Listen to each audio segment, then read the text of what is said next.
Hello, everyone. Welcome back. I'm one of your co-hosts, Rico Borrego. I am your other co-host, Tony Borrego. And this is the podcast known as Relatively Sound, the podcast that today revolves around Velvet. This week, we are continuing our album for album episodes for this month, starting them actually for this month. And today, we will be talking about Tony's suggestion, and I will let him talk about what album we're talking about today. I am so excited for this. We are talking about one of my favorite rock albums, Velvet Revolver's 2004 release, Contraband. Wow, that's a bold claim. One of your favorite rock albums. I have a lot of bold claims about this album. Like, is it top 30? Oh, for rock albums? Easy. Yep. In my opinion, I think this is I think it's kind of a hidden gem. I know it's at its core, it's kind of a cheesy rock record, but it's the perfect cheesy rock record. Okay, but you and I don't listen to jazz or a lot of other genres. So taking the word rock out of the equation, is this like a top 30 album for you of all time? Of all time, no. There's a lot of great albums, but this is a personal favorite at the very least. So, obviously I'm familiar with the band, as in, for the most part, who's in the band. They're kind of a super group, I guess you could say. They're classified as a super group. And obviously I know their biggest song. But why don't you let our listeners give us some info about the band Velvet Revolver? Yeah, so they are basically Guns N' Roses with Scott Weiland of STP. I know I've read before that they've auditioned, different singers. I think the main one that sticks with me is the Buckcherry guy. What an interesting alternate reality that would have been. I find Scott Weiland is like a classier version of him. I mean, I guess to a point, but I think I think there is a big quality difference there in their primes. So obviously Slash is the guitarist, Duff McKagan is the bass player. Drummer and other guitarists, were they also in some form of Guns N' Roses? Yeah, so Matt Sorum was in Guns N' Roses at some point. I guess he did 3 albums with them. And Dave Kushner, the other rhythm guitarist, sorry for not mentioning him. I know he played with Suicidal Tendencies, and I know he seems to be one of those guitarists that kind of float around, different bands. Kind of like a Pat Smear, maybe. I don't know. Look, not quite as he is not like a member of Guns N' Roses or Stone Temple Pilots, so he's kind of the odd man out, but obviously a workhorse in the rock industry. Well said. So yeah, you gave me their first album, Contraband, which I did not know they had more than one album. They have 2. So that was news to me. In my mind, they only have 1.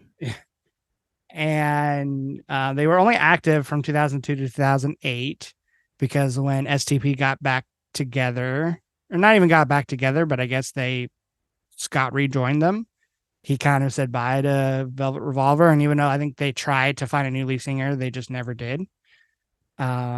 So again, I know their most popular song, Slither, and that was about it. I think I've heard Fall to Pieces before, but not even remotely as familiar with it as Slither. But other than that, I did not know any other songs from the album. I've probably heard some in passing on the rock radio, but just never knew who it was. But none of them, other than Slither, none of them really actually sounded familiar to me. So kind of going into this album blind, other knowing than that one song, and just knowing the fact that it's kind of a hybrid between, Guns N' Roses and Stone Temple Pilots, I, knew kind of what sound that I was going to be getting into with this album, but I wasn't quite sure the quality of it. And I'm going to start off with a very bold statement, which I think is going to upset you a little bit. Okay, okay. Um, Real quick, before you start this statement, I do want to say part of why I am really curious about your thoughts on this album is I feel you and I with rock music, we feel very different. Um, so I mean, part of why I gave it is because this is a personal favorite of mine.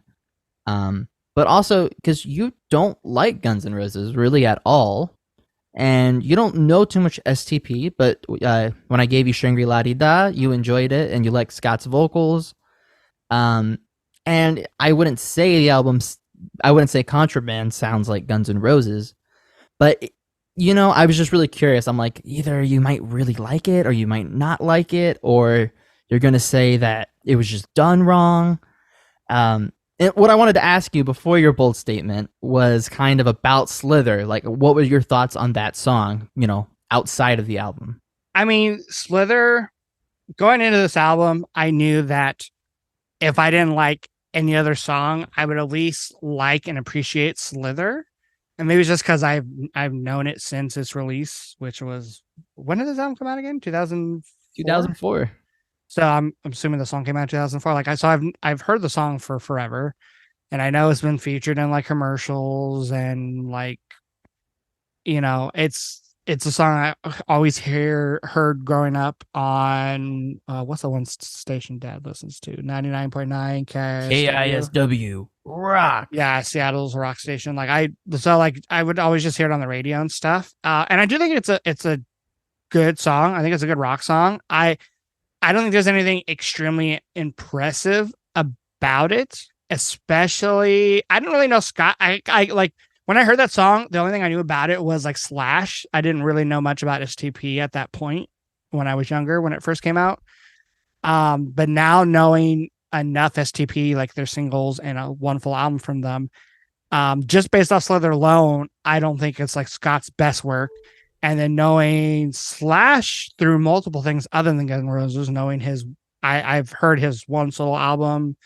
I've heard some of the work he's done with Miles Kennedy. Um, I, again, Slither's not a song where I think it's like Slash's best work, but it is just a really catchy, fun rock song. So Right, like it sought out to do that, and I think it really achieved it. Like, I don't think there's really much to discuss about it as far as like substance. But okay, so that's a fair foundation. But that leads me to my first point, which is I think this album would have made a very solid EP.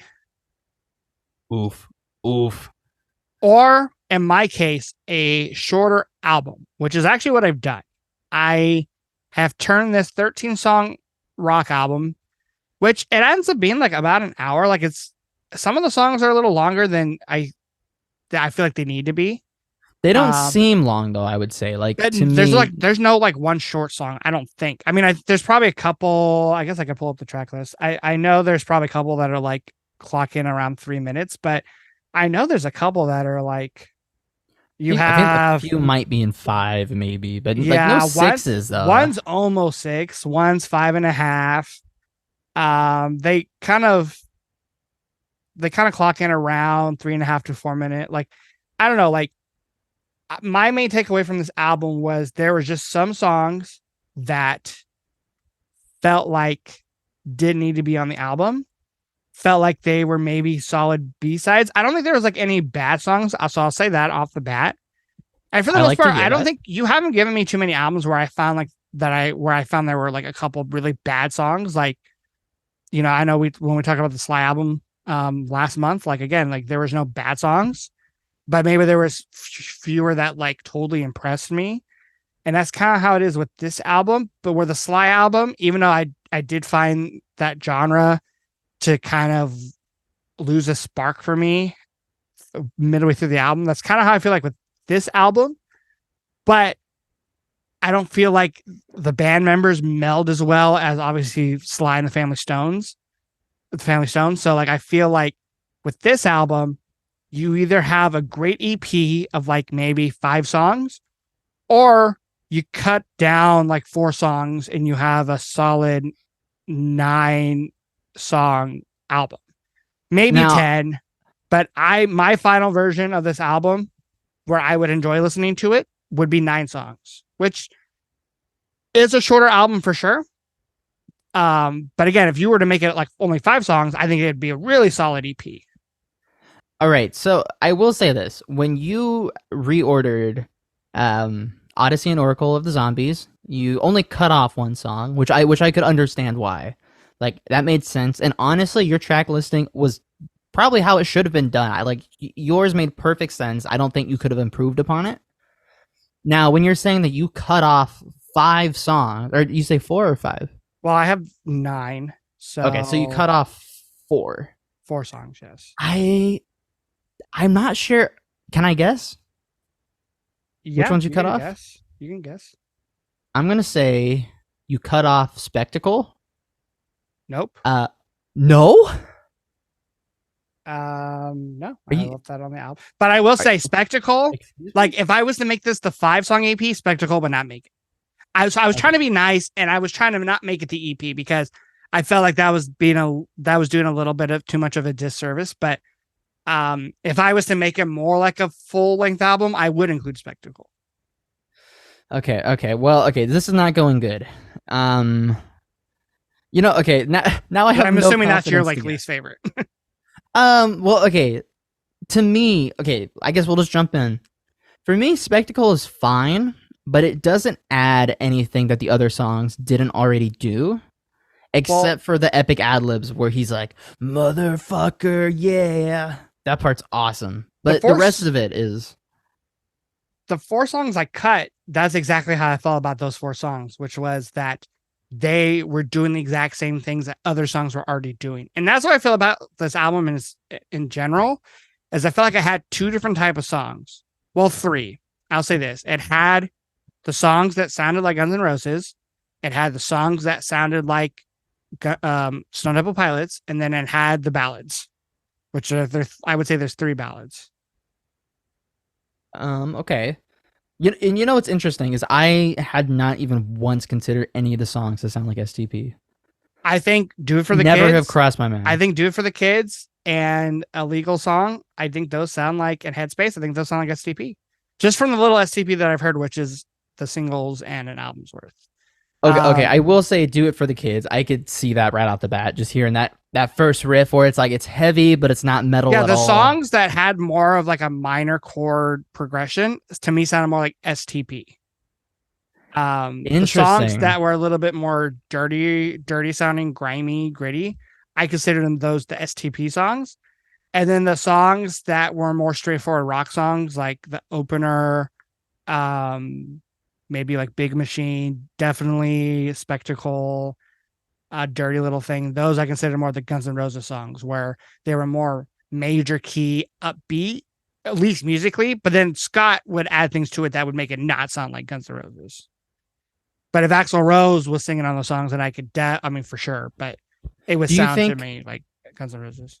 Do you think any of the songs sound too much like Guns N' Roses or STP, or it sounded like it was trying to do something? Well, ironically, it wasn't unique enough. Ironically, the first song, the opener, Sucker Train Blues, I think almost to a degree was trying too hard to be Guns N' Roses, because it opens, first of all, it opens the whole album with the song opens with a killer bass line and some cool kind of moody guitar in the background.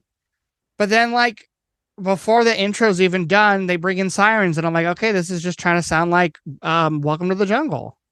And I know the sirens is not quite the same sound as the ones on Welcome to the Jungle, but I felt like, okay. And then like the riff comes in, and I'm like, the riff kind of sounds like Guns N' Roses, not like a specific song, but just like the mood.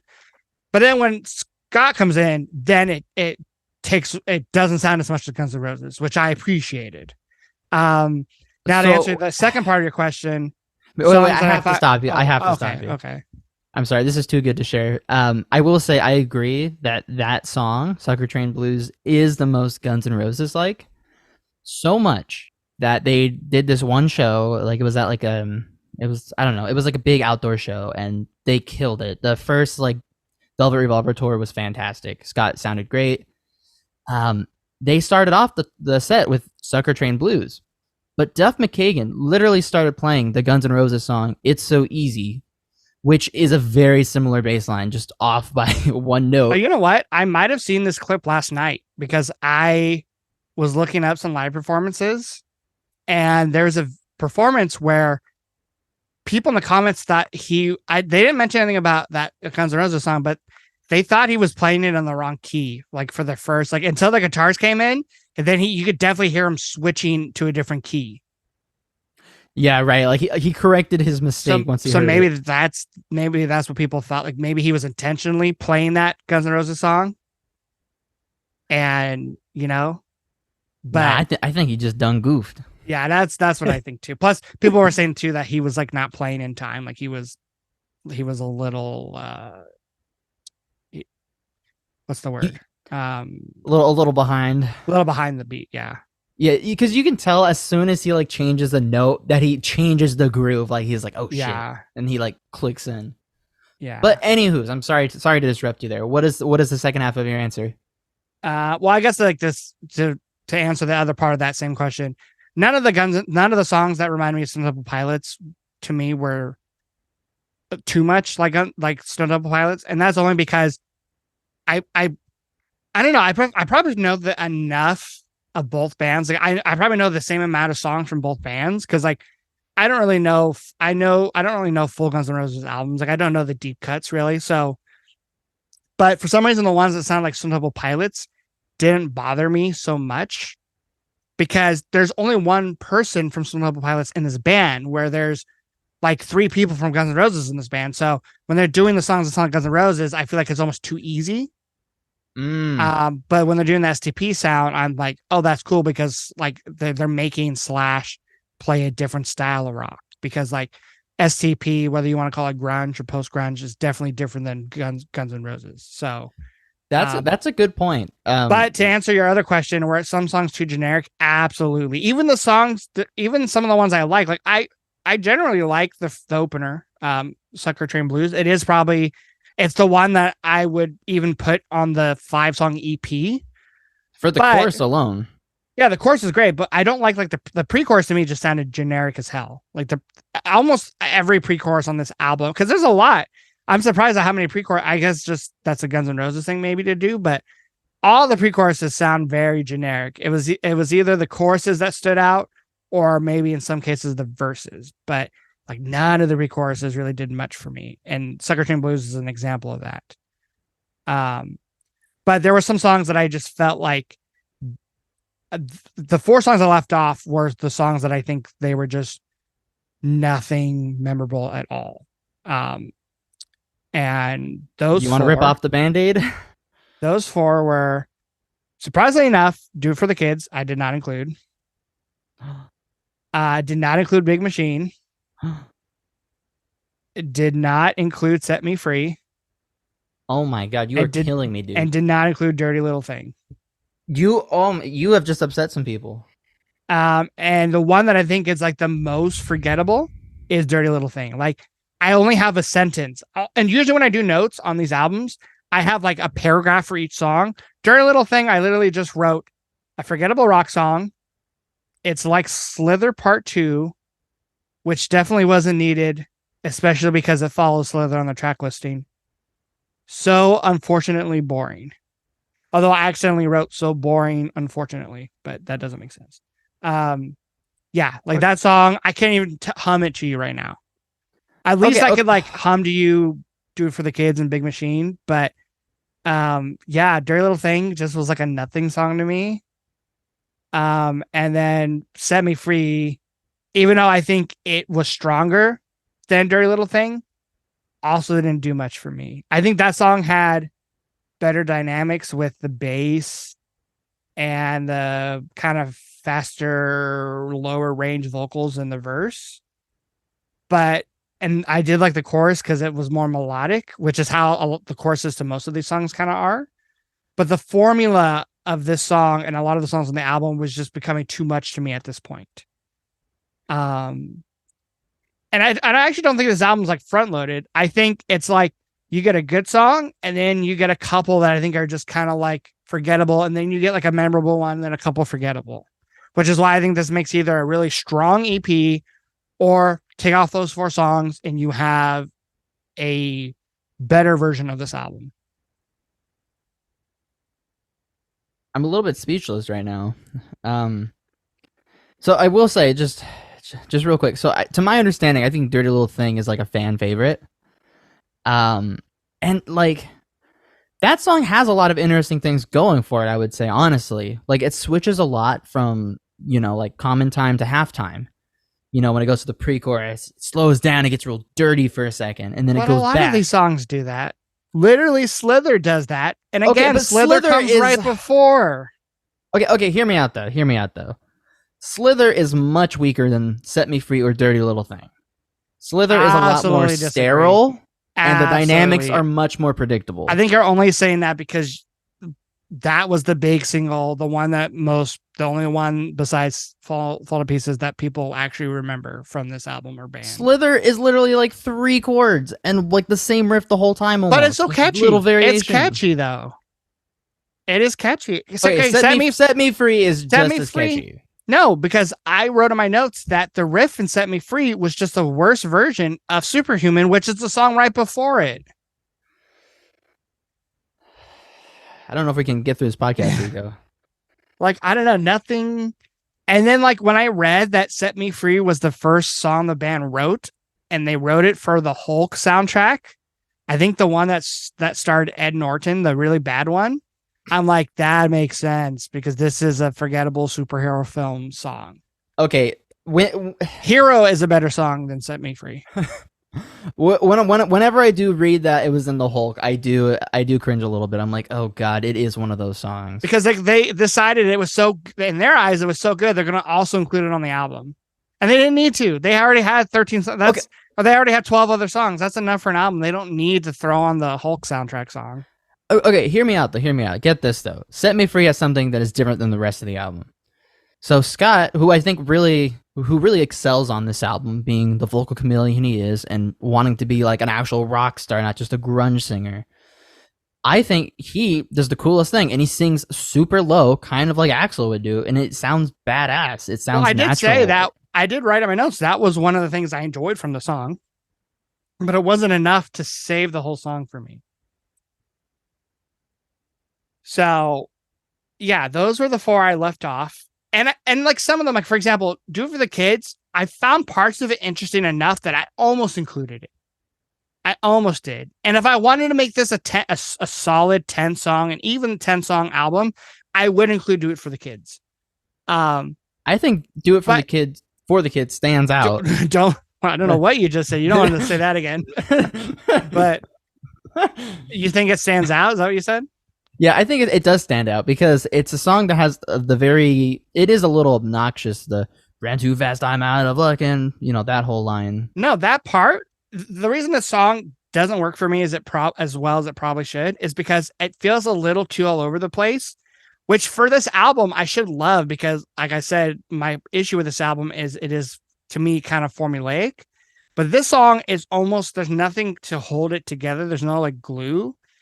Because that very first opening vocal from Scott, the timbre of his voice, for some reason, really reminds me of Corey Taylor from Slipknot.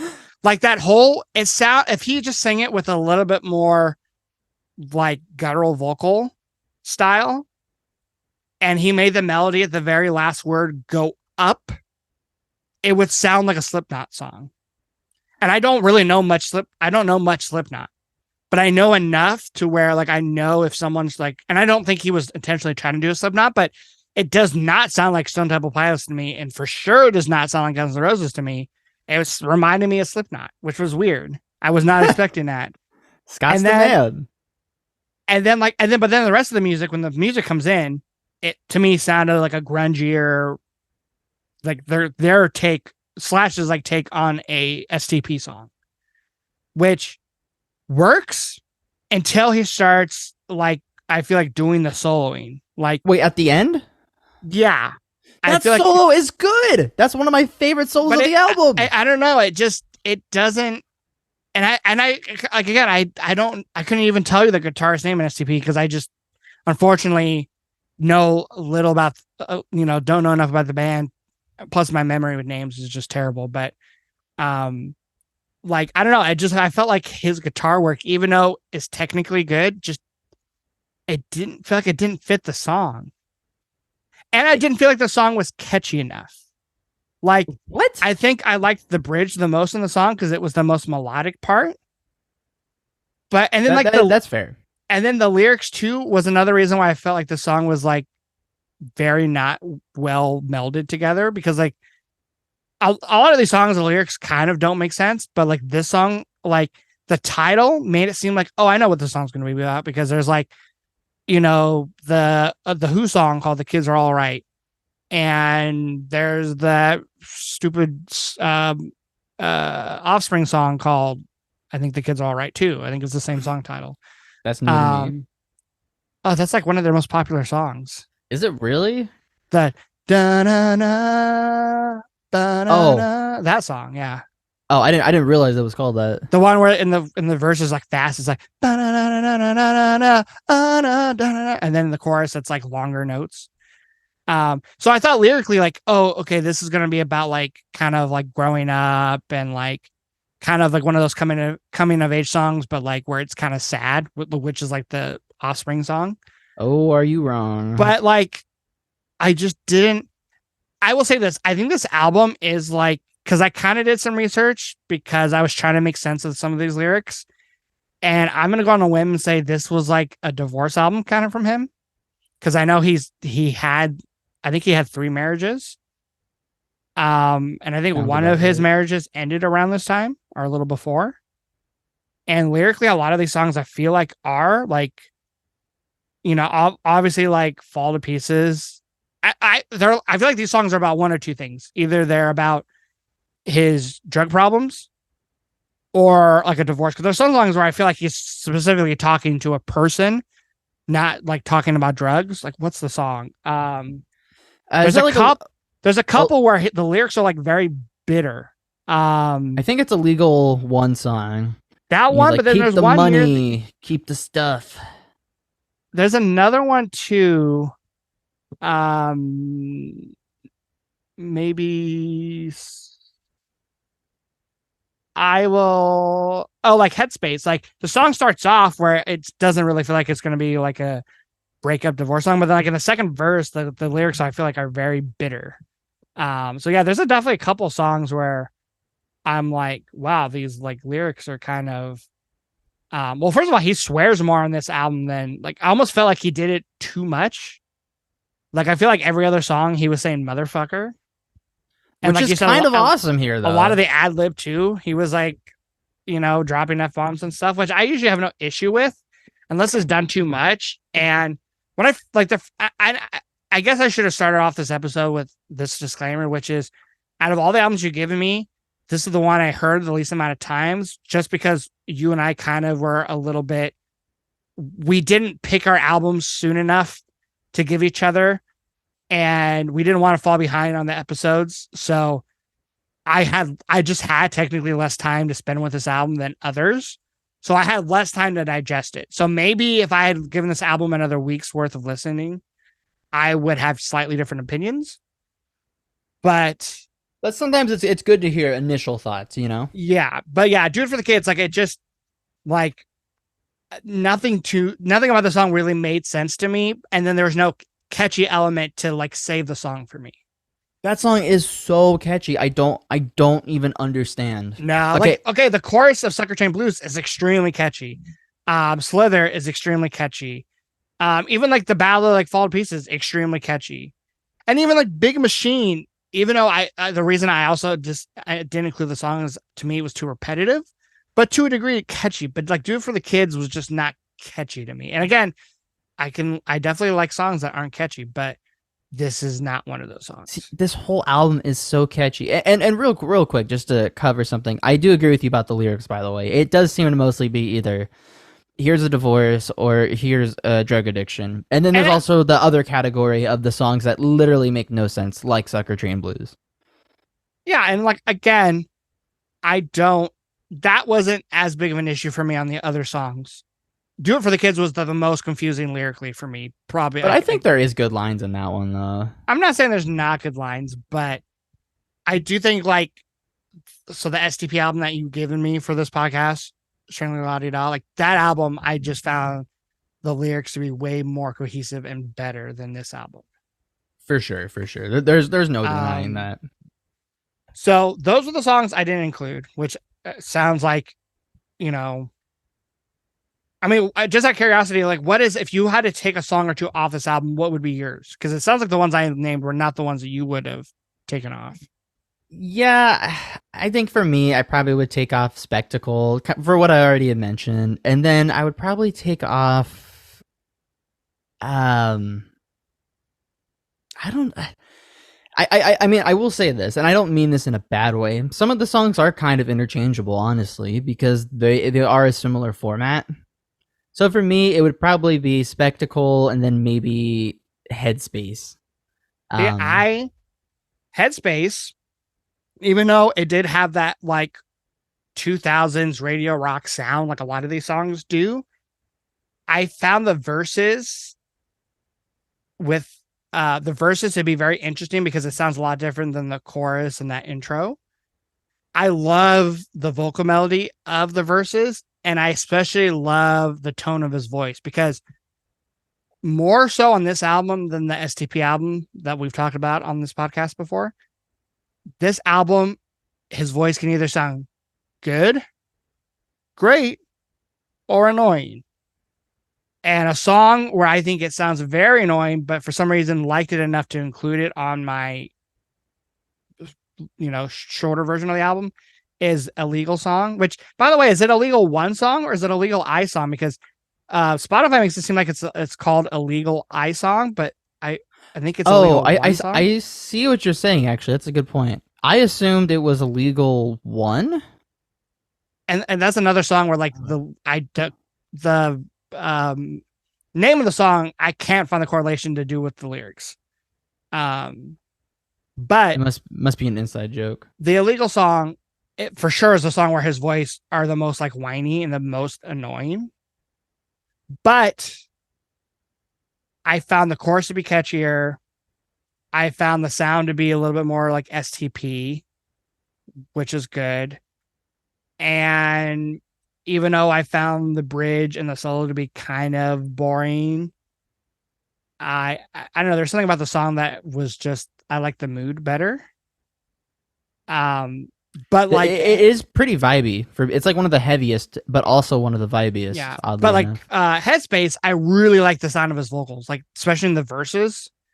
I wish that was the tone of his voice for like every song, or at least the rock songs, maybe not the ballads, but like I loved his vocals on the verses of Headspace. I love the verses of that song, but to me the chorus is kind of lacking compared to some. I agree. I think the chorus is not as strong as the verses, which is weird because usually for a song, I feel like there's more songs where the chorus is better than the verse, not the other way around.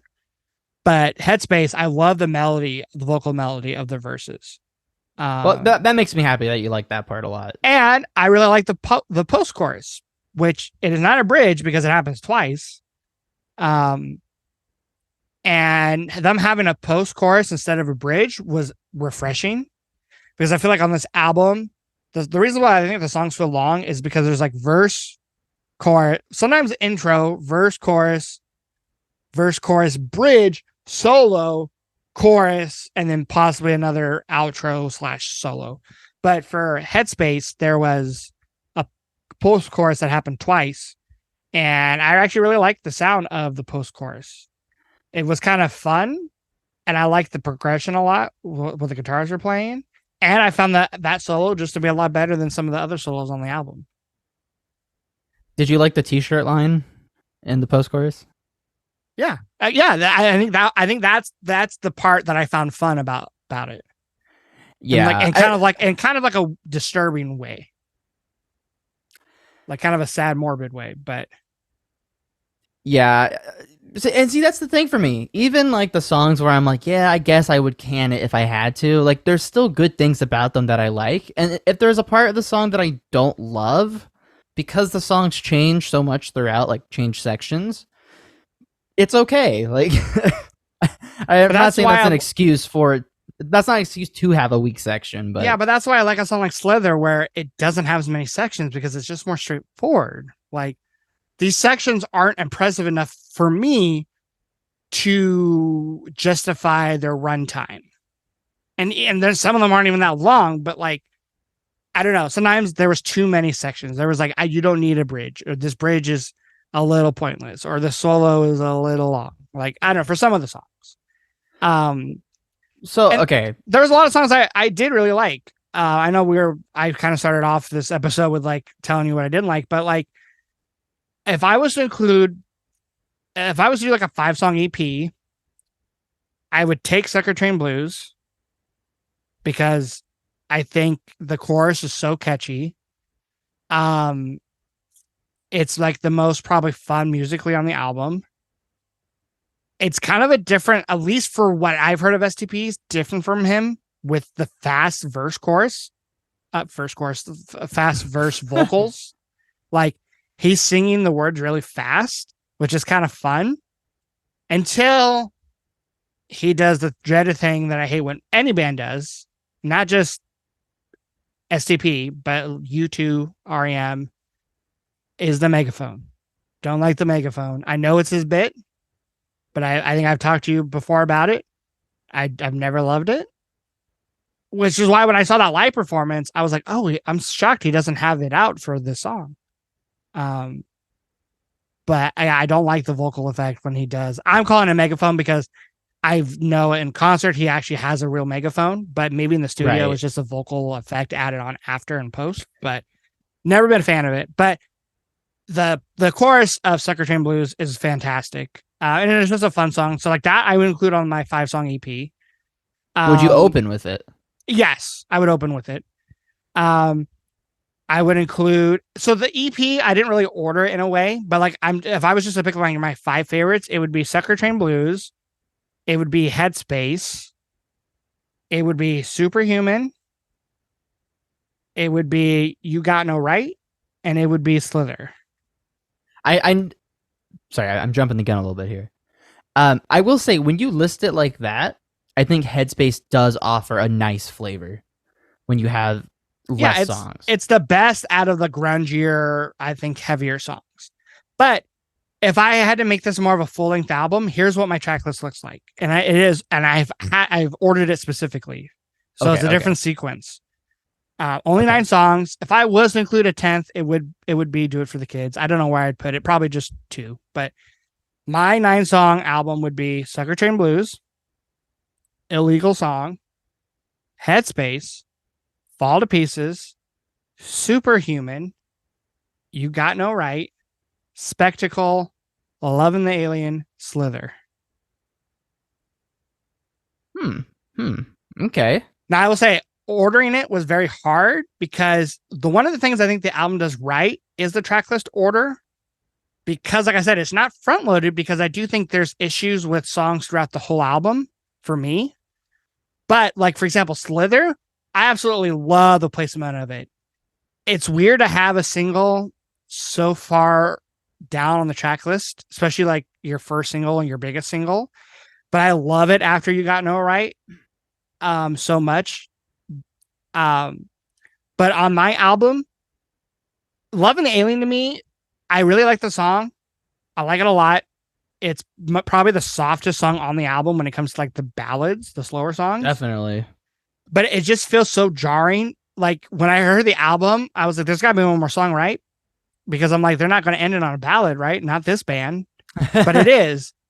And I know there's like a ton of deluxe versions with like covers. Like they did so many covers, like weird covers. Like they did, I know they did like a Guns N' Roses song, but like they did. Are you ready for me to list them here? Yep. Surrender. You got Cheap Trick. Okay. They did an Aerosmith song, which I don't know. They did a Sex Pistols song. They did a Nirvana song. I think they did like not on this album, but I know like on other albums, like our other performances, they did like "Wish You Were Here" by Pink Floyd. Like that was a great live performance on YouTube. There's like the one video. They did another song that I really like. Oh, they did Across the Universe by the Beatles, which is not one I really like, but They did Tears in Heaven, Eric Clapton. They did do a song I really like, but and I was surprised they did it. And I think you told me about what song is it? Well, it wasn't the Radiohead one. I think that was just Scott Solo. No, they Um, did. I read it last night. I should have kept it in my notes. They did a song that I was really shocked, and I think I meant to look it up on YouTube, and I forgot. I will I say don't know what it is now, but they do cover Money as well. yeah. And what cracks me up about it is that bass riff is now a wah guitar riff. It is hilarious. I mean, it's not a bad cover or anything. It does not improve, but now that one sticks out just because it's so jarring to hear that Money bass riff as a wah Oh, guitar. they did Psycho Killer. That was the one I meant to look up because I love Psycho. I mean, I love the Oh, Talking Heads. that's right.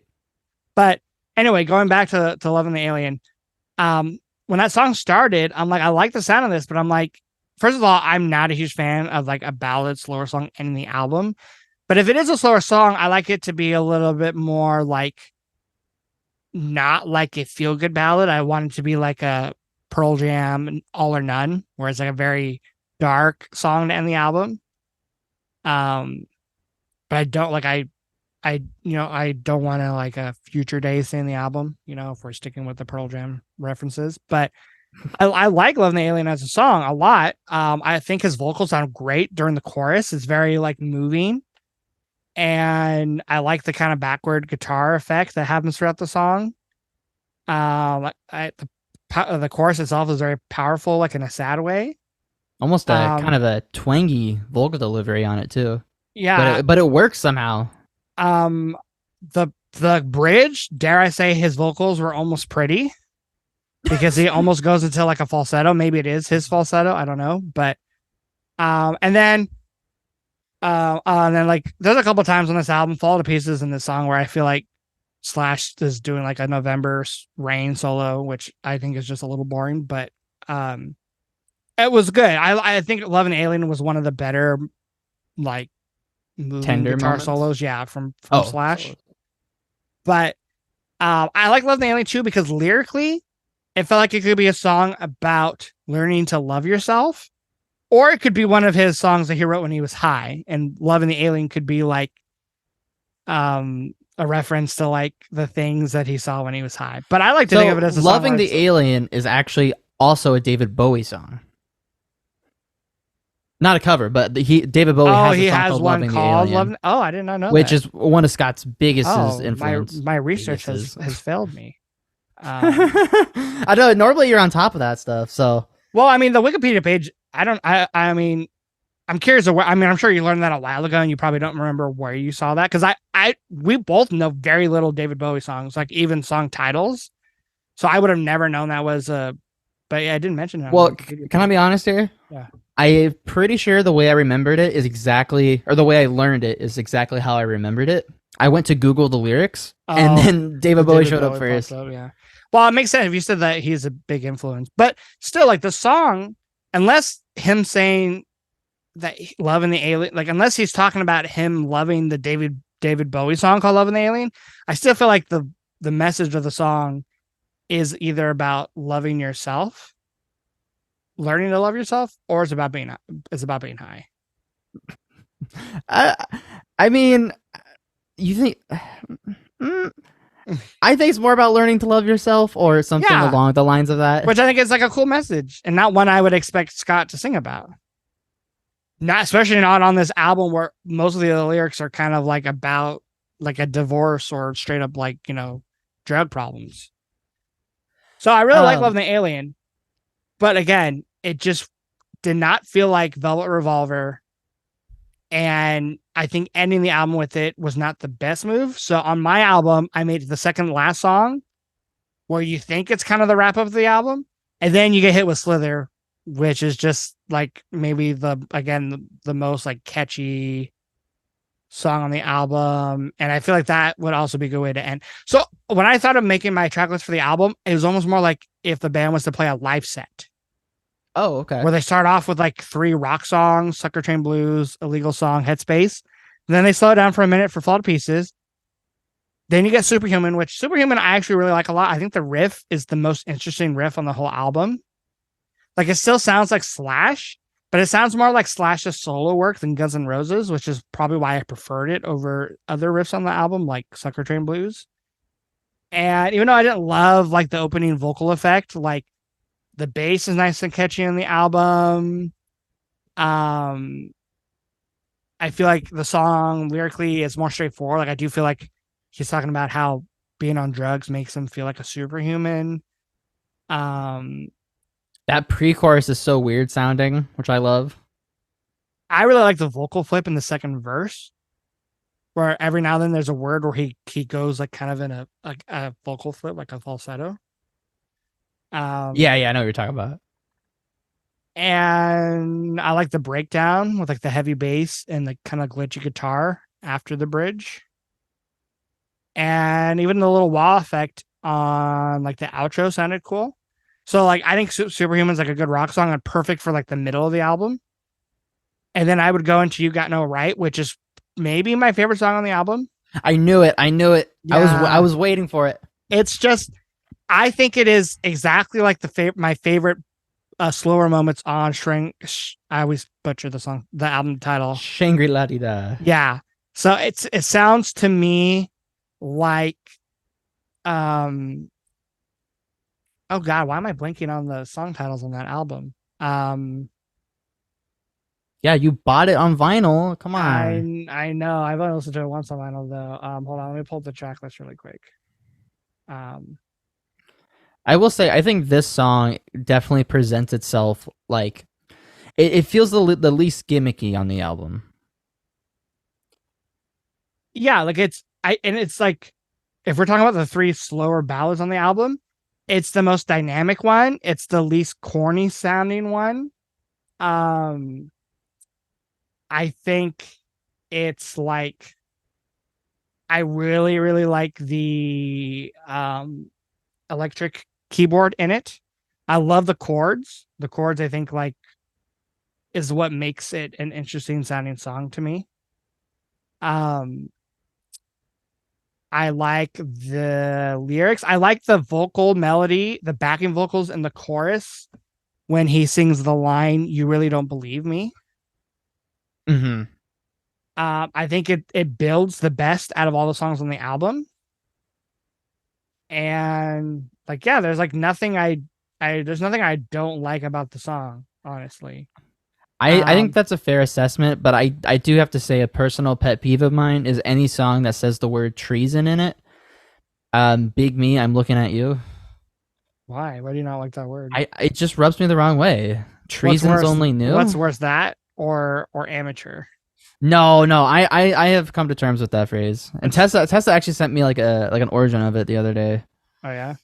So Oh, okay. I'll So forward you that later. this song reminds me of songs on that Stone Temple Pilots album, like Black Again, Hello, It's Late, and like Bipolar Bear a little bit, Really? and You A would go Song that for far? Sleeping. Yeah, like That far? it's dynamic like those songs, like because those songs, there's moments where they do go rock. Okay, maybe not Black Again, but like it, like the verse of Black Again, it reminds me of Hello, It's Late. That kind of moodier opening reminds me of that.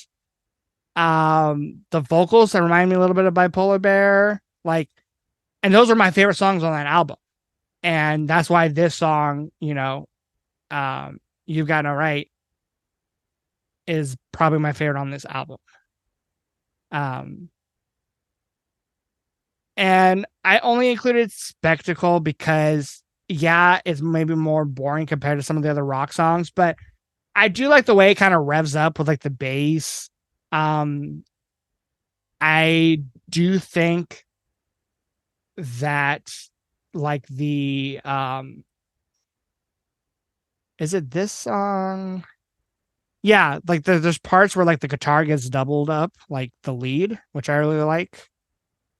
Um, I do think it's a song that could have been better, but It's a little half baked. I think that's my thing I with it. still just prefer the overall sound of it more to other songs like Do It for the Kids or Set Me Free for sure. Um, so yeah, I mean, like I think this album I think it could have been a killer EP. And I don't think every supergroup needs to have full albums. Like even the Traveling Wilburys, like that first Traveling Wilburys album is awesome. Even though not every song is awesome, but like it's awesome. But like their second album after Roy Orbison passed away, I feel like wasn't as necessary. And even though there are a handful of songs I really enjoy, that album would have been a better EP than an album. And even like other supergroups that I like Chickenfoot, again, their second album could have been a better EP. So I think with this album, there are parts of songs that I really enjoy, but it just was too much of the same for me. And I think even if they just made it shorter and took off those 4 songs, I think it would have been a stronger album. I will say I was most disappointed with Slash. I think Scott's personality is interesting enough to win me over on some of the songs I didn't love as much, where Slash didn't do a lot for me. And Slash is just, I don't know, he's never one of my favorite guitarists. And I know that's a whole discussion for a whole nother episode, but like, he's one of those guitarists where he's like not the flashiest and maybe not the most skilled. Like if we're talking about like Joe Satriani or like, I don't know, someone the Guitar Olympics. Like what's that? Not Stevie Ray Vaughan, but like the other Steve Vai. Steve Vai, yeah. Like Stevie T. He's not like no. He's not like those guys. But I also don't feel like he plays with a lot of feeling. Okay. Stevie Ray Vaughan, like he's also not like Stevie Ray Vaughan or Hendrix, where they're playing like with just like these super like, what's the word? Like not technical, the opposite technical. Like they're playing with feel, with rawness, with really aggression at times. Slash is like right down the middle, which is why I like some of his solo works more. Like that album where he did the Santana thing, where every song has a different vocalist. That I found better because it's almost like he was writing a song. Like he wrote a song that fit Chris Cornell's vocals. He wrote a song that fit Miles Kennedy's vocals. He wrote a song that fit even like Adam Levine's vocals and Ozzy and the dude from Aerosmith. Yeah, unfortunately. Not Aerosmith. The dude from Aerosmith. Not the dude from Aerosmith. I don't know why I said Aerosmith. We're looking at the Avenged Sevenfold is what I meant to say. Oh, yeah. I got you. Yeah, I don't know why I said. Speaking of Aerosmith, though, this is something let's not. please, give me one chance. Something that I actually like about Slash's playing, and I don't mean it mean-spirited, but a lot of his influence, you can trace back to Joe Perry, who is also a big influence of Dean DeLeo, the guitarist of SCP. And I mean, this is getting a little nerdy. Both of those guitarists are both known for playing Les Pauls. So I like kind of seeing like, oh, okay, here's are some, Joe Perry influenced Les Paul players, like real, rock guitar moves and stuff. And so, I mean, it's cool as a guitarist just to kind of know those things and to see the differences between them. But I think you actually make a pretty good point about Slash is not that he's a cookie cutter guitarist, but he kind of lays in that, that in the middle of everything. I think that was a very fair assessment. And I do think there's some really good moments on this album for him. But I do agree it's a little underwhelming, when you're like, oh my God, Slash, right? He's going to be awesome on it. And Scott ends up stealing the show. And as we're talking about guitars, because I never could like have this information like readily available, but let me push up my glasses, my fake glasses, and say, yeah, but technically on Sucker Train Blues, he plays a Fender Telecaster 1956 and a Fender Stratocaster 1965. Okay. I did read that as we were getting ready for this episode. Yeah. But no, he's just, I think this album, if it wasn't for Scott, if it was another lead singer, I think I would not like any of this album, if I'm being honest. Like, I don't think I would like it either. Yeah, like, I'm a fanboy. Even then, I don't like this. I would, not knowing really many other Scott projects, like Stone Temple Pilots album, I'd have to assume this is not in like his top maybe 3 or 5 performances. Like, I do feel like there's some songs on this album where he's a little too all over the place. And I know like this was not one of the albums he wrote when he was sober, but Like, there's some great moments on it. But then there's like some moments like Fall to Pieces. I know we didn't really talk about it much, but I actually I wouldn't include it on my EP because I do think the other two ballads are better. I think Fall to Pieces, even though I know why it's considered one of the better songs from the album, I just find it a little too generic. Like that guitar riff, which I know Slash not Scott's fault, but it sounds like another riff to a song that I can't put my finger on, like another 90s rock song. Like I don't know if it's Guns N' Roses. I don't know if it's like something like Temple of the Dog or like Collective Soul. I don't know what, but like it sounds like another song. So like it doesn't sound super No, I know fresh. exactly what it is. What is it? Uh, Guns N' Roses cover of "Knocking on Heaven's Door." Oh, wait, it could be that. Or Starts now off that I'm with the thinking about pretty it, clean guitar. is it like a Journey song? Maybe. Journey? Yeah, I know I said 90s, but maybe I'm thinking like an 80s like cheesy rock song. I don't know, but maybe it's Guns N' Roses doing "Knocking on Heaven's Door." But yeah, it doesn't sound super fresh to me, that song, and I think it cheeses out a little too much. And it's although I do think the lyrics are some of the stronger ones on the album, Scott's vocals are not my favorite to hear on that one. I think he does a good performance, and I think it is emotional, but it's the roughness in his vocal doesn't complement the song as much as the other ones. Yeah. So again, like I enjoy this album, but if we're gonna, end the episodes like we have been, where we talk about would I get this on vinyl, I only think I would if I found it like really cheap. Which I don't even know. If you found the used copy, Well, knowing this album's release date 2004, it probably was never put on vinyl in the first place, and if it was, it's probably pretty rare. And I don't ever remember this getting reissued, so I don't even know if it's one that you can like buy a reissued copy of. But I would have to like this would have to be like I find it at Walmart like for like $10. Like I don't think I'm cashing out the like $30 that a lot of records are nowadays, like a new reissued copy. Like I don't like it that much. I will say this. This is the perfect CD record, like one to keep in your car.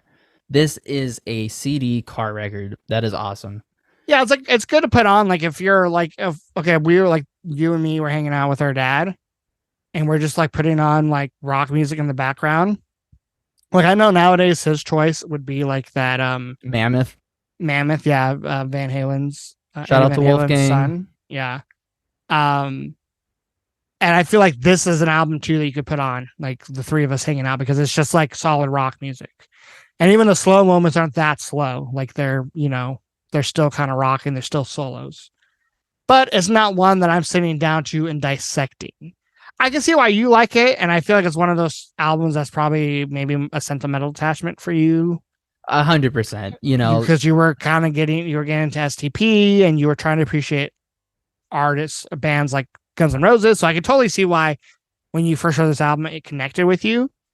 But I think you could probably see why it doesn't connect with me in that same sense and why I don't find it as much of an interesting listen as a lot of the other albums you've given me so far. Yeah, But and despite my reaction to some of your mildly outlandish claims, I part of why I was really excited for this episode is because I knew you wouldn't love everything on it. Like I would have been not hurt, but it would have hurt to have you not like Shangri-La Da at all. But with this one, I understand that yeah, you're probably going to take what you like and definitely leave the rest. I'm glad you gave me that STP album first, because if this was like my first full album with Scott, lead singer singing, I would have been very disappointed. Right. And I mean, I am still a little disappointed knowing that this is not even close to his best work, but I can still appreciate it having heard that other STP album. And I think it would be cool if the band were to explore with more like moodier songs, because even with the covers like Money, even though I wouldn't call that one a success, hearing them take some risk and do, like for example, we're talking about You Got No Right and Loving the Alien, even though those are more ballads, they have cool textures to it. Same with Superhuman, they have a cool landscape going.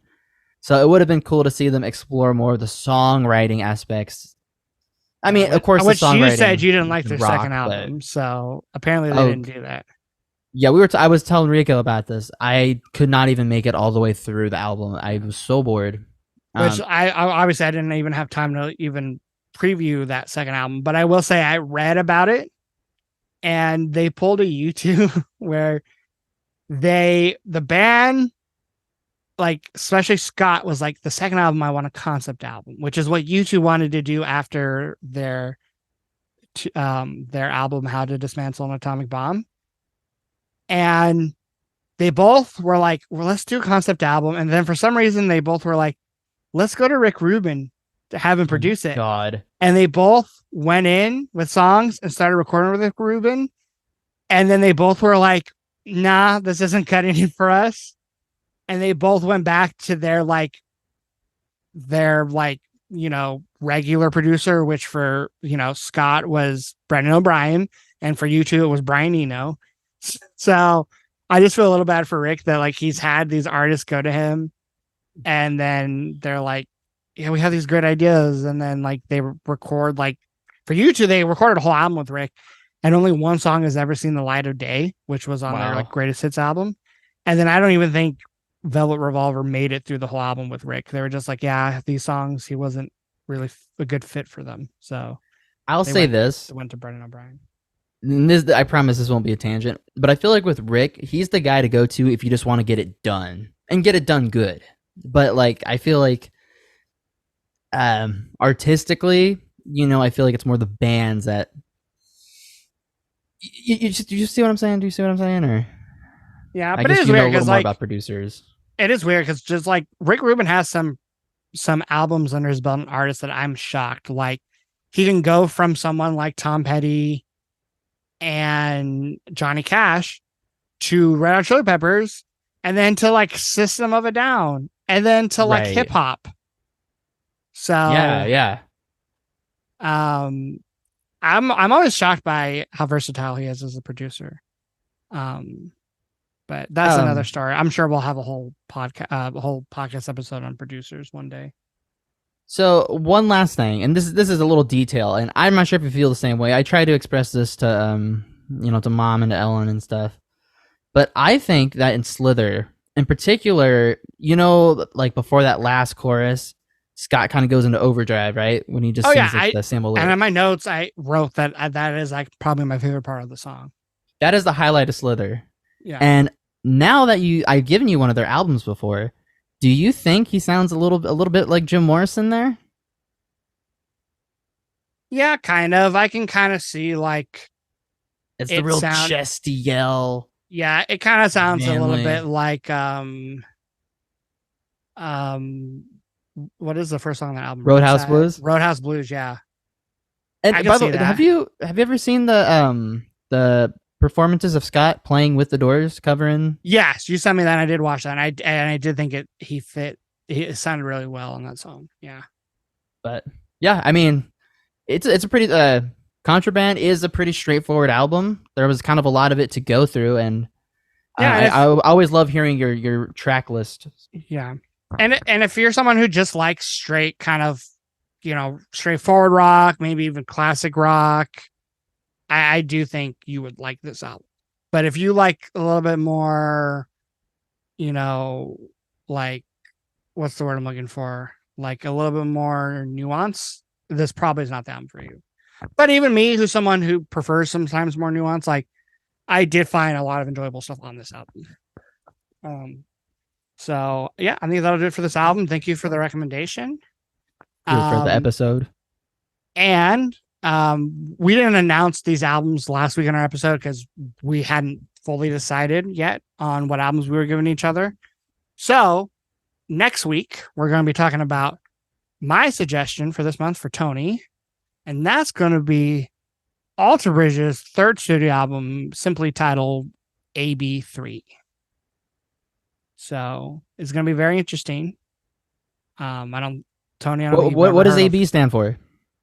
AB Alter Bridge. I don't quite sure what that would stand for. I guess we'll cover it. Especially 3. Like I know it's their third studio album, but AB3. I will say, not like I almost rather had just been a self-titled album than like AB3. But Yeah, that is a little painful. By the way, I think Contraband is a great album name because not only does it fit the actual lyrics, but it just sounds cool, which is what yeah, rock's all but I about. do hate the album cover. It's like so. Really? The album cover is like the most generic album cover you can come up But with. I think it's generic to the point where it's kind of good, though. But I will say the Alter Bridge one isn't any more creative. Like Alter Bridge's AB3 is basically just their version of Vitology. So I was literally going to say, I was like, if it's yeah, not Vitology, I don't know what it is. yeah. But we'll get into that album next week. So stay tuned. Until then, we hope you take care and you'll be hearing from us soon. Bye bye.